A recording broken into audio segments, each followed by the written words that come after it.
With only 12 races, part of me feels like it went by quickly, but looking back on it, it does seem like a long time since Daytona. You know, every race had so much importance and a lot of focus just on each and every event, so my mind has kind of been no place else for the last 8 or 9 months or however long it's been, so difficult and satisfying. Laguna was great for me. It was the first time I've been able to take checker flag at the finish of a race. That was a great feeling. My take on it when I first became aware of the situation and not having met the 30-minute rule is putting the team first. I was afraid having to do the stop to get me back into the car was going to compromise the team's position to finish well in that race and as a result finish well in the championship. But then, you know, Bob Stallings said, no, this is team first and you're part of the team, so you're getting back in the car. Daytona, in a sense, was extremely frustrating because we weren't able to compete in reality on outright pace.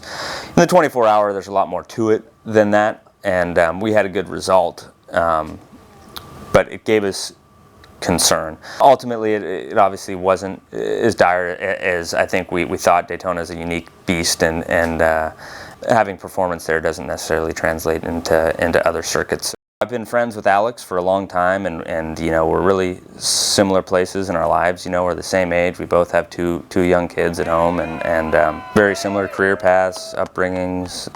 We have a lot of other things that tie us together, and I think that strengthens that bond.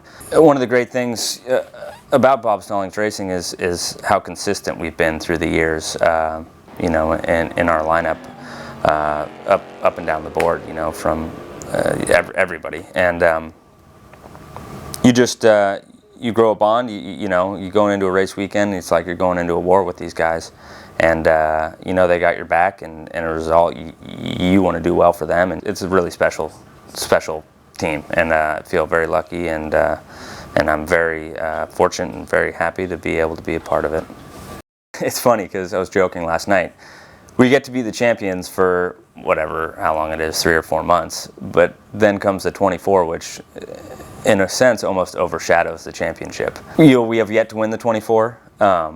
We'd really like to have a victory there. It's such a, you know, it's a prestigious event, and it's just incredibly difficult to win. I think it's a good schedule, honestly. I think, you know, the West Coast being absent is it's a little hard for Alex and I. You know, we're both out there and with a lot of family and friends, and with our young families, it's hard for our spouses to travel. So, you know, good chance they might not be able to make it to a race, but I'm pretty sure they weren't considering that when they came up with the schedule. So it is what it is. Going to Lime Rock will be neat.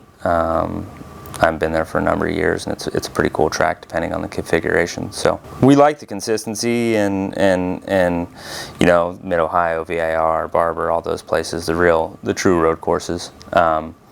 Great to go back to tracks you love and tracks that you've had success at. So extended families are all in California, and we live up in Oregon, and we don't get down to see them too often. So obviously the end of the season coming around and the holidays coming up, we get pretty busy generally trying to do the rounds, and with 2 little kids, it's pretty tough. So a lot of more traveling, unfortunately, for a little bit. We're super fortunate as race car drivers. Yeah, we do travel a lot, but at the same time we're able to be at home with our families a lot. The Rolex for the championship, it's very classy. It's not a lot of bling. I mean, it's a really nice watch, but I trash things like that, and I'm just I probably should wear it. Now that I have 2, maybe I have a backup. So.